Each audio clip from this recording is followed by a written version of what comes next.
ఈ రోజుటి వరకు 2025లో ఉన్నాం. ఈ రోజుటి వరకు కూడా ఒక్కటంటే ఒక్కటి కూడా రాజధాని నిర్మాణంతో సహా ఒక్కటంటే ఒక్కటి కూడా ఆంధ్ర రాష్ట్ర ప్రజల చేతుల్లో పెట్టిన పాపాన పోలేదు. బీజేపీ ప్రభుత్వం 2014 నుంచి అధికారంలో ఉండి కూడా 2014 నుంచి ఈ రోజుటి వరకు బీజేపీ పార్టీ అధికారంలో ఉంది. ఆ రోజు నుంచి ఈ రోజుటి వరకు బీజేపీ పార్టీ ఆంధ్ర రాష్ట్ర ప్రజలకు వెన్నుపోటు పొడుస్తూనే ఉంది. ప్రత్యేక హోదా ఆంధ్ర రాష్ట్రానికి అతి ముఖ్యమైన ఇష్యూ. మోడీ గారు ప్రధానమంత్రి కాకముందు 2014లో మోడీ గారు చెప్పిన మాట, విభజిత ఆంధ్ర రాష్ట్ర అభివృద్ధి బాధ్యత నాది అన్నారు. ప్రత్యేక హోదా 5 సంవత్సరాలు సరిపోదు, 10 సంవత్సరాలు ఇస్తాము అన్నారు. ఇలాంటివి ఎన్నో పెద్ద పెద్ద మాటలు. ఢిల్లీని తలపించే రాజధాని కడతామంటారు అన్నారు. పోలవరం జాతీయ ప్రాజెక్టుగా మొత్తం కేంద్రమే కడుతుంది అన్నారు. ఇలాంటివి ఎన్నో పెద్ద పెద్ద ప్రామిసెస్, టాల్ ప్రామిసెస్ చేసి కూడా ఇన్ని సంవత్సరాలైనా 11 సంవత్సరాలైనా ఈ రోజుటి వరకు కూడా మోడీ గారు ఒక్కటి కూడా నిలబెట్టుకోలేదు అంటే మోడీ గారు ఆంధ్ర రాష్ట్ర ప్రజలను మోసం చేశారు అని మేము ఆరోపిస్తే అది తప్ప. మోడీ కేడీ అంటే తప్ప. బీజేపీ పార్టీ సమాధానం చెప్పాలి, మోడీ గారు సమాధానం చెప్పాలి, వాళ్లకు మద్దతు ఇస్తున్న చంద్రబాబు గారు, పవన్ కళ్యాణ్ గారు కూడా సమాధానం చెప్పాలి.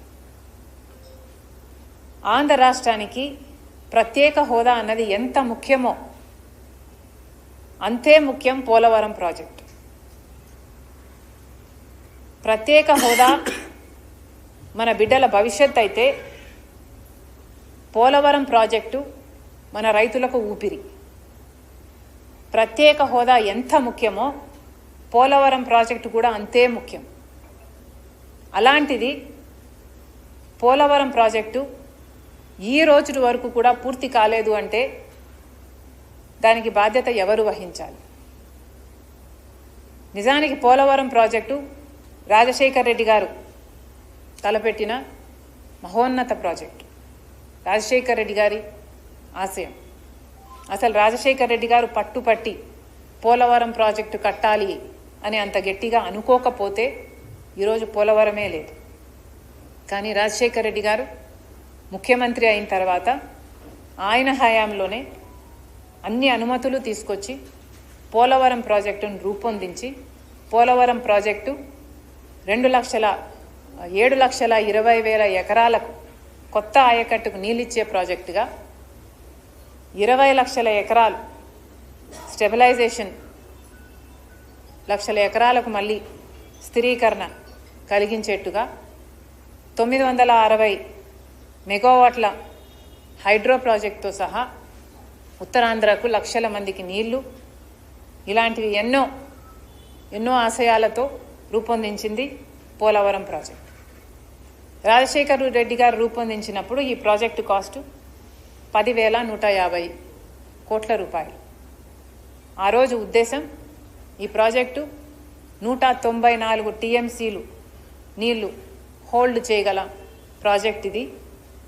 ఈ ప్రాజెక్టు ఫుల్ స్టోరేజ్ కెపాసిటీ ఆ రోజుకి 45.7 మీటర్లు. ఈ ప్రాజెక్టుని ఇలా కడితేనే అది పోలవరం ప్రాజెక్టు. ఈ ప్రాజెక్టుని ఫుల్ స్టోరేజ్ కెపాసిటీలో కడితేనే ఇన్ని లక్షల ఎకరాలకు నీళ్ళు ఇస్తుంది. ఈ ప్రాజెక్టుని 194 టీఎంసీలు హోల్డ్ చేయగలిగిన ప్రాజెక్టుగా కడితేనే ఇంతమంది రైతులకి ఇది వరం అవుతుంది. ఆంధ్ర రాష్ట్రానికే ఇది వరం అవుతుంది. ఈ ప్రాజెక్టుని డిస్టార్ట్ చేసి హైటుని కుదించి స్టోరేజ్ కెపాసిటీని కుదించి వాటర్ హోల్డ్ చేసే కెపాసిటీని కుదిస్తే ఇది పోలవరం ప్రాజెక్టు కానే కాదు. ఇది ఆంధ్ర రాష్ట్రానికి ఒక వరం కానే కాదు. కానీ రాజశేఖర్ రెడ్డి గారు వెళ్ళిపోయిన తర్వాత ఈ ప్రాజెక్టు నిజంగానే అటకెక్కింది. రాజశేఖర్ రెడ్డి గారు ఉండంగానే ఈ ప్రాజెక్టులో 33% పనులు పూర్తి చేశారు. ఇది ఎవరు ఒప్పుకున్నా ఒప్పుకోకపోయినా ఇది వాస్తవం. Right bank, left bank canal works Rajasekhar Reddy గారే చేశారు. రాజశేఖర్ రెడ్డి గారు వెళ్ళిపోయిన తర్వాత అంత చిత్తశుద్ధితో ఈ ప్రాజెక్టు మీద ఎవరూ పని చేయలేదు. 2014లో దీన్ని జాతీయ ప్రాజెక్టుగా డిక్లేర్ చేసి మొత్తం ప్రాజెక్టు కాస్టు కేంద్ర ప్రభుత్వమే భరించాలి అని విభజన హక్కులో చేర్చిన తర్వాత చంద్రబాబు గారు ముఖ్యమంత్రి అయ్యారు. చంద్రబాబు గారు ముఖ్యమంత్రి అయిన తర్వాత అప్పటికే రాజశేఖర్ రెడ్డి గారి 33% పనులు పూర్తి చేశారు కాబట్టి చంద్రబాబు గారు ముఖ్యమంత్రి అయిన తర్వాత ఇంకొక 17% పనులు చంద్రబాబు గారు ఐదేళ్లలో పూర్తి చేయడం జరిగింది. అప్పటికి చంద్రబాబు గారు ప్రాజెక్టు కాస్టును 55,000 కోట్ల రూపాయలుగా చూపించారు. దాంట్లో 33,000 కోట్ల రూపాయలు R&R రీహాబ్. ఈ లెక్కన దిగిపోయే టైంకి 50% పనులు పూర్తయ్యాయి. ఆ తర్వాత జగన్మోహన్ రెడ్డి గారు ముఖ్యమంత్రి అయ్యారు. పోలవరం ప్రాజెక్టు రాజశేఖర్ రెడ్డి గారికి ఎంత ప్రియమో తెలిసి కూడా జగన్మోహన్ రెడ్డి గారు 5 సంవత్సరాలలో పోలవరం ప్రాజెక్టు కోసం తప్పించలేదు. ఒక పోలవరమే కాదు, రాజశేఖర్ రెడ్డి గారు మిగిలిచి వెళ్ళిన జలయజ్ఞం ప్రాజెక్టులలో కూడా జగన్మోహన్ రెడ్డి గారు అవన్నీ రాజశేఖర్ రెడ్డి గారి ప్రాజెక్టులని తెలిసి కూడా నవరత్నాలలో చేర్చి కూడా రాజశేఖర్ రెడ్డి గారి జలయజ్ఞం ప్రాజెక్టులన్నీ 6 నెలల్లో అధికారంలోకి వచ్చిన 6 నెలల్లో పూర్తి చేస్తానని చెప్పి కూడా జగన్మోహన్ రెడ్డి గారు 5 సంవత్సరాలు ముఖ్యమంత్రిగా ఉండి చేయలేదు. మరి ముఖ్యంగా పోలవరం అయితే రాజశేఖర్ రెడ్డి గారు 33%, ఆ తర్వాత చంద్రబాబు గారు 17% చేసిన తర్వాత జగన్మోహన్ రెడ్డి గారు దిగిపోయే టైంకి కేవలం 3% పనులు మాత్రమే చేశారు.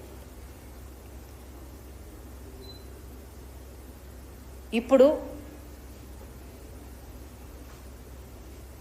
బీజేపీ ప్రభుత్వం ఆంధ్ర రాష్ట్ర ప్రజలను మళ్ళీ మభ్యపెట్టే ప్రయత్నం చేస్తోంది. చంద్రబాబు గారు 2014లో కూడా పొత్తు పెట్టుకున్నారు. ప్రత్యేక హోదా తెస్తాం, పోలవరం ప్రాజెక్టు కడతామని చెప్పారు. ఆ తర్వాత విభేదించారు. మళ్ళీ ఇప్పుడు పొత్తు పెట్టుకున్నారు. ఇక్కడ ఈయన అధికారంలో ఉండడమే కాకుండా వాళ్ళు అధికారంలో ఉండడానికి కూడా చంద్రబాబే కారణం అయ్యారు. కానీ చంద్రబాబు గారు గమనించాల్సింది ఏమిటంటే రాత్రి పడిన గోతిలోనే మళ్ళీ పగలు కూడా పడ్డానికి చంద్రబాబు గారు సిద్ధమైనట్టుగా కనిపిస్తుంది. ముందు పొత్తు పెట్టుకున్నప్పుడు చంద్రబాబు గారు ప్రత్యేక హోదా తెస్తామని చెప్పారు, అందుకోసమే పొత్తు పెట్టుకుంటున్నానన్నాడు. కానీ అది జరగలేదు.